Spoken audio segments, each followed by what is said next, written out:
Morning, welcome back to my channel Barnali's ব্লগে তোমাদের অনেক অনেক স্বাগত, ভালোবাসা। আশা করি তোমরা সবাই ভালো আছো, আমরাও ভালো আছি। আমি একটু খারাপ আছি, কালকের থেকে একটু ভালো আজকে আছি।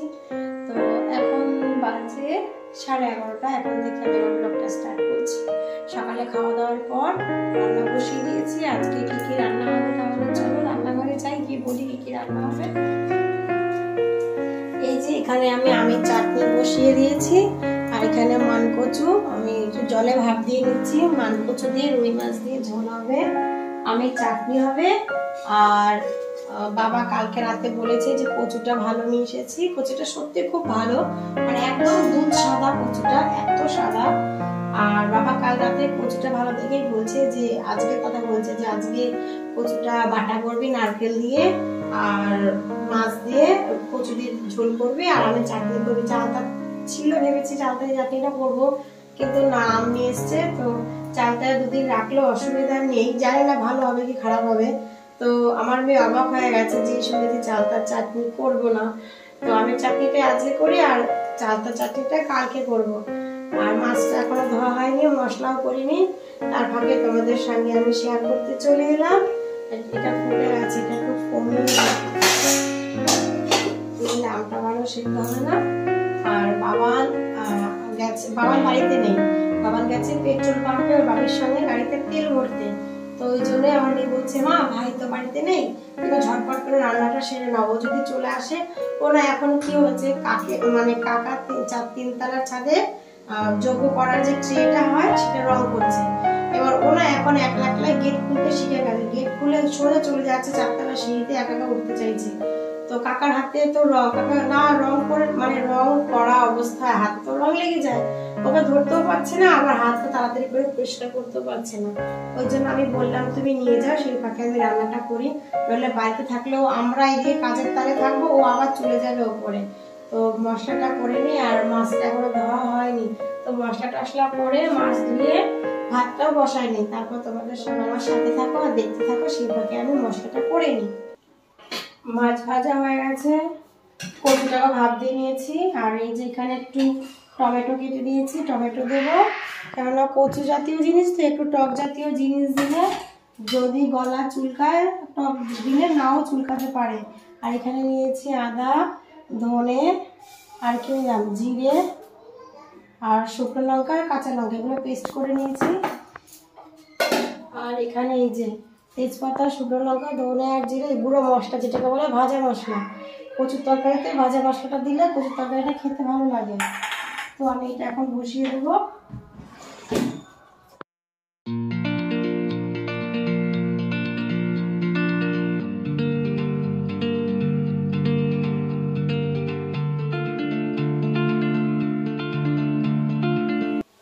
এখানে 2 পিস পেটি মাছ নিয়েছি, বাবানকে আলাদা আমি একটু ঝোল রান্না করে দেবো।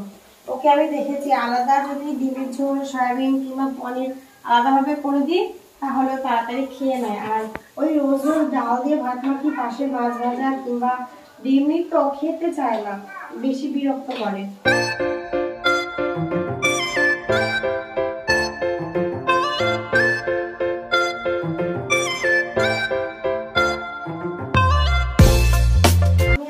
কচুটা ভাপিয়ে নিয়েছি, ওর জন্য আমি তেলের মধ্যে আগে দিই না, যে মশলাটা কষিয়ে নিয়েছি। আগে যদি তেলের মধ্যে কচুটা আমি দিয়ে নাড়াচাড়া করতাম তাহলে কচুটা যেহেতু একটু সেদ্ধ আছে ফুলে যেত, আর ঝোলটা না কেমন ঘন হয়ে যেত, ওই ঝোলটা ভালো লাগে না খেতে। রাখি আর কচুটা সত্যি খুব ভালো লাগে, আবার সবাই সেদ্ধ হয়েছে, দেখো খুব ভালো আছে কচুটা। আর অর্ধেকটা কচু বাটা হয়েছে নারকেল দিয়ে, কাকা বেটে দিল। এবার আমি এটা কষিয়ে নেব।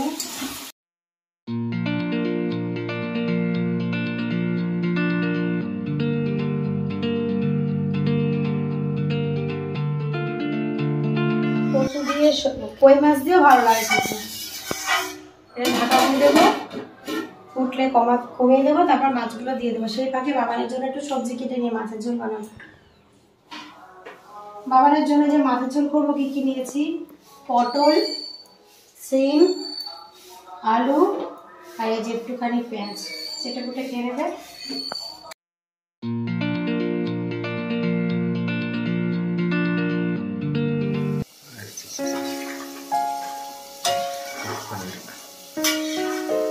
মাছগুলো দিয়ে দিয়েছি। এবার একটু ফুটবে, নামানোর আগে ভাজা মশলা যেটা করে রেখেছি সেই ভাজা মশলাটা দিলে হয়ে যাবে কচু দিয়ে রুই মাছের ঝোল। এই এক থালা ভাত খাবে, এক থালা ভাত। কেমন আমি নিজে রান্না করে নিজেই বলছি যে এক থালা ভাত খাবে।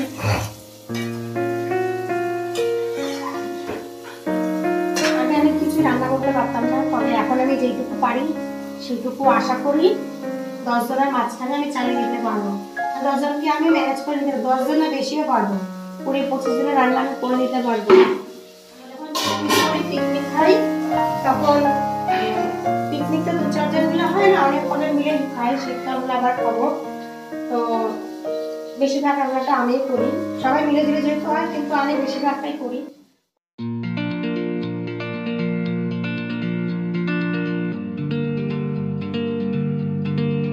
একটু ভাজা ভাজা হয়ে গেছে, আর এখান থেকে একটুখানি মশলা দেবো, বেশি দেবো না, তাহলে বাবা খেতে পারবে না।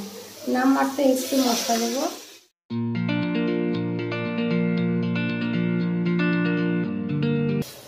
এতটাই ঝোল দেবো। এবার একটু টমেটো কেটে দিয়ে দেবো। বাবারের মাছের ঝোল হয়ে যাচ্ছে, স্নান করাবো। কাটা দিয়ে দিলাম, সেদ্ধ হবে, তারপর মাছগুলো দেবো। আর এখানে 2 পিস মাছ নিয়েছি, কারণ দুপুরে 1 পিস খাবে, রাতে 1 পিস খাবে। ওর বাপির মতো, ওর বাপি যেমন রুই কাতলা হলে কোনো কথা হবে না, আমার ছেলেও তাই, রুই কাতলা হলে কোনো কথা হবে না।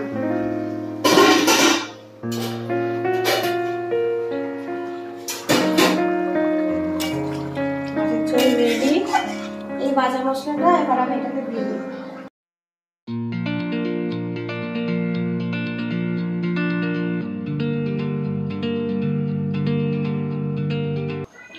চাপা দিয়ে দিলাম, 2 মিনিট ফুটবে, মাছের ঝোল রেডি।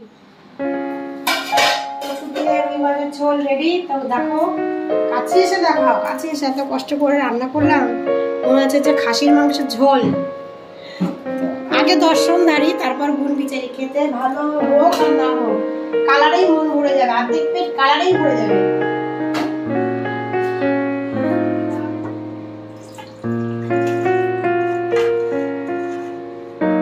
জিনিস ভালো হলে রান্না করে শান্তি, জিনিস যদি খারাপ হয়ে রান্না করতে ভালো লাগে। আজকে সবকিছু মন মতো হয়েছে, মশলা, তারপর কচু, মাছ, সব মন মতো হয়েছে।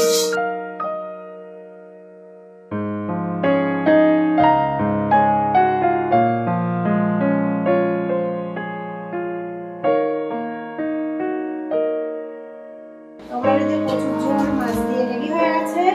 আর এই দেখো, বাবারের মাছের ঝোলটা রেডি হয়ে গেছে।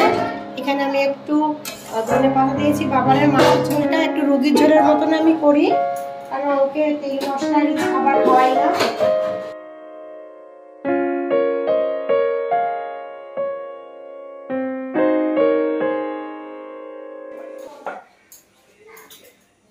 আজ আমাদের রাতের খাবারে হচ্ছে গরম গরম, এই যে গরম গরম আলুর তরকারি, আর এই যে ঘিয়ে ভাজা পরোটা হবে।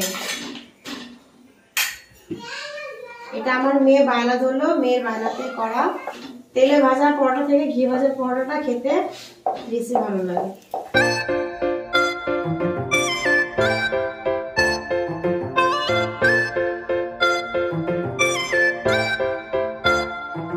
আজকে দেখো শাড়ি পরেছি, শাড়ি পরে কেমন গিন্নি গিন্নি লাগছে নিজেকে।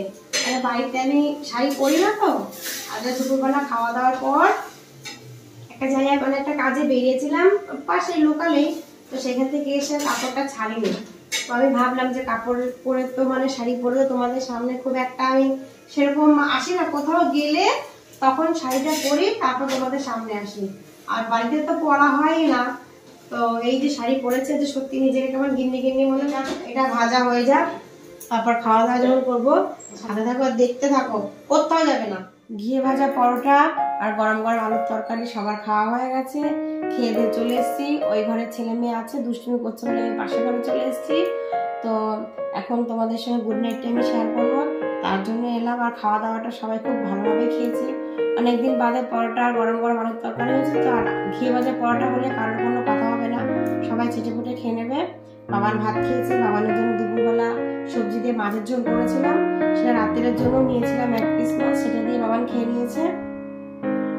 আর বাবান আজ দুপুরবেলা ভাত খেয়ে যে ঘুম দিয়েছে 6:30 পৌনে 7টা নাগাদ ঘুম থেকে উঠেছে। আমি একটু বাইরে একটু কাজে গেছিলাম, একটা দরকার গেছিলাম, সেখানে কাজ করছি, কিন্তু মন পড়ে রয়েছে বাড়িতে। ভাবছি বাবার মনে উঠে গেছে, বাবানকে মেয়ে সামলাতে পারবে না। তো আমি যখন 6:20 নাগাদ বাড়িতে এসেছি তখন দেখছি যে না, ছেলে তখনও ঘুমাচ্ছে। মেয়ে বললো যে মা ভাই মাঝে এখন উঠে গেছিল, আমি আবার দুধ দিয়েছি, ঘুমিয়ে পড়েছে। তো 7:30 নাগাদ ওকে তখন হালকা পাতলা আমি কিছু খাইয়ে দিয়ে রাত্রির আমি পরোটা আর রুটি তরকারি করতে আমি রান্নাঘরে চলে গেছিলাম। যেহেতু কালকে আমার শরীরটা একটু ভালো ছিল, ওই জন্য রান্নাটা আমি করেছি কালকে। আর সবার খাওয়া দাওয়া হয়ে গেছে, সবাই যার যার মতো নিচে শুয়ে পড়েছে, আমরা এখনো ঘুমাইনি। তো আজকের ভিডিওটি তোমাদের যদি ভালো লেগে থাকে লাইক কমেন্ট শেয়ার করো, আর যারা যারা এখনো সাবস্ক্রাইব করেনি তারা ঝটপট গিয়ে সাবস্ক্রাইব করে নিও, আর পাশে থাকা বেল আইকনটি কিন্তু মনে করে ক্লিক করে নিও। তো এখন টাটা, আগামীকাল তোমাদের সঙ্গে আমার আবার দেখা হবে। ততক্ষণ তোমরা ভালো থেকো, সুস্থ থেকো আর হাসি খুশি থেকো। এখন টাটা।